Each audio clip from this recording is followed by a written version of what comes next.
एगो औरत के पति परदेश बाने औरतिया राजो हतिया के बलमुआ कहिया आई है। ए राजा जी रुआ कहिया आई रउआ बाहर कमाए चल गनी सुहागो रात ना मनोनी रउआ खूब से खूब पूरा जीवन में रुपया कमाई अपना भैया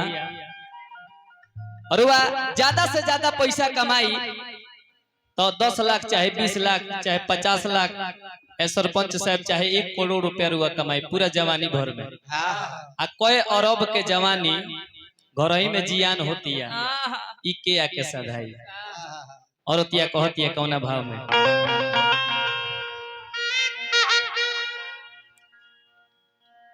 अच्छा सरपंच साहब के तरफ से हाँ सरवन साउंड टेंट हाउस ये नो वो दिन साउंड रहे। अच्छा हाँ हाँ चलिए बड़ी बड़ी पुरस्कार रहल माता रानी की कृपा बन रहे। औरतिया कहतिया कि तू चल गईला भुला गईला तू चल गईला अरे भुला गईला कि हमारे आँखी के झुलुहा झुला गईला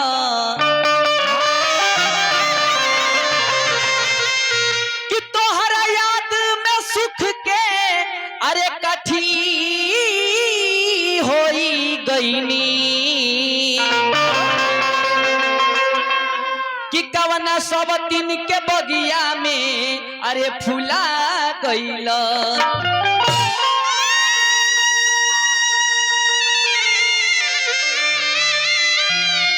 जय हो बन रहो। औरतिया कहतिया सत्येंद्र भैया लाग जाए राजा जी रुआ कहिया आई भाई देखिए पुरस्कार।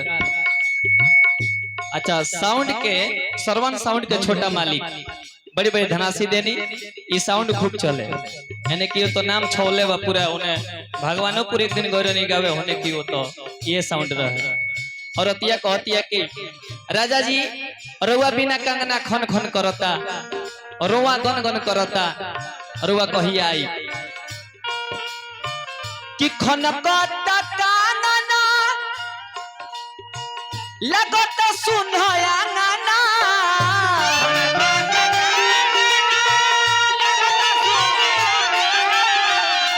खन करता कानना लगत सुनया नाना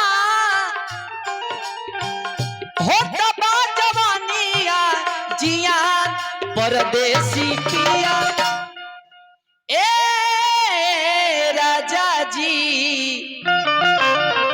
तो परदेसी पिया तोहरा बिना लागो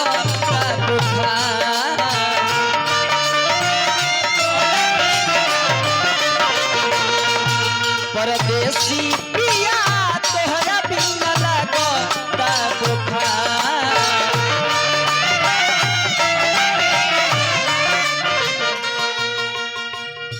खन कता कानना लगत सुनया गाना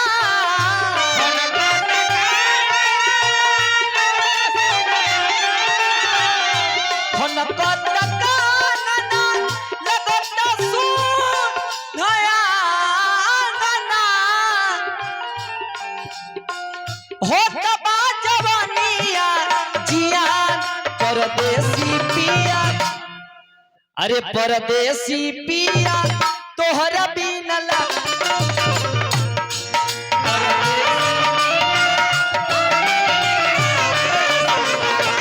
परदेसी पिया तोहरा बिना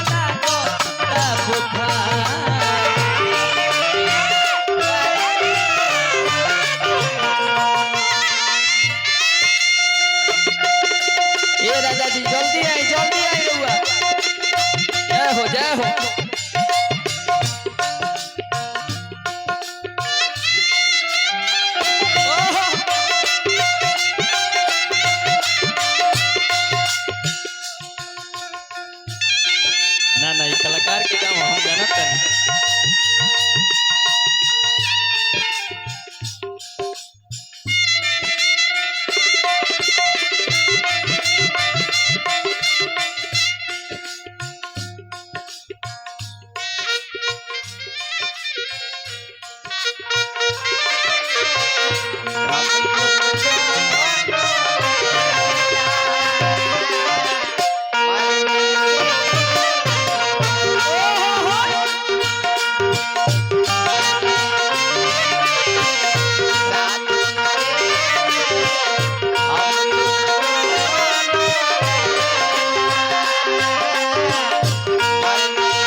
हमरा सरपंच साहब के तरफ से बड़े बड़े पुरस्कार आई। ये पंचायत के यहाँ के सरपंच बनी आवेला समय में ये जगह करुआ मुखिया हो जाए ना जी। हम सब लोग से यह आग्रह करब हम सरपंच साहब खातिर आप बड़ी सुंदर कलाकार हमारे महाराज जी बाबा बानी अष्टजाम के मंडली भी चलेला और कार्यक्रम भी यहाँ के करी ले बाबा। एगो हमरे ऊपर ना सब कलाकार के ऊपर यहाँ के दया दृष्टि रहेला। यहाँ के माध्यम से सब लोग कलाकार गावेला और हमरा मणिभूषण भैया नहीं के लोग अच्छा और जागरण हुई ऐसे गीत के लास्ट अंतरा लागो था। हम अपन दुख केकरा से कहें तस्लीम भैया से आकि सत्येंद्र भैया से। ए सत्येंद्र भैया काहे अरे भैला कठोर हो तोहरा बिना गिरे अखिया से नूर हो।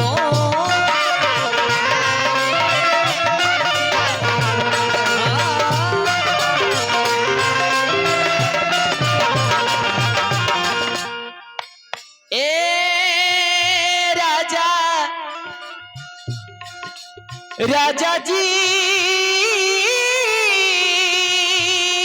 राजा जी राजा जी राजा जी राजा जी राजा जी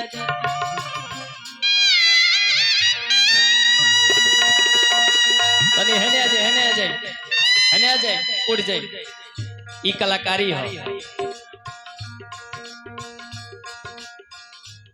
एबरा यहाँ के बादशाह नु बनी हमने के जिला के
सोनानी गांव कलाकार के गांव है। एजा सब लोग कलाकार है ना जी। आई बात हम पहले ही से जानत नहीं। गीत के भाव बा ए सत्येंद्र भैया काहे भैला कठोर हो तोहरा बिना गिरे अखिया से नूर हो।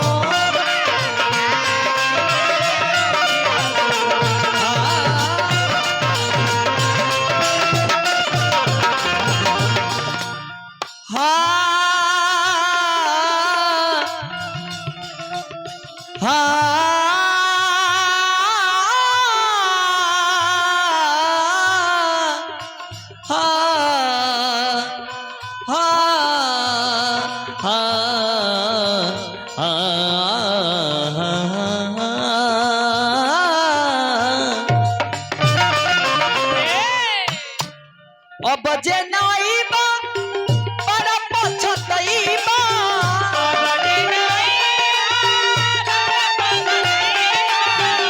अब जे नाइबा बड़ा पछतईबा ओ तबा जवानिया जिया परदेसी पिया ए राजा जी राजा जी राजा जी तो परदेसी पिया अरे तोहरा बिना लागो बुखार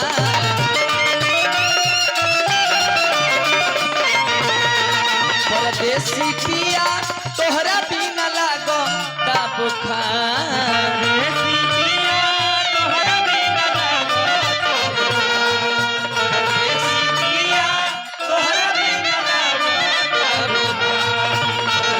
अरे लागता लागता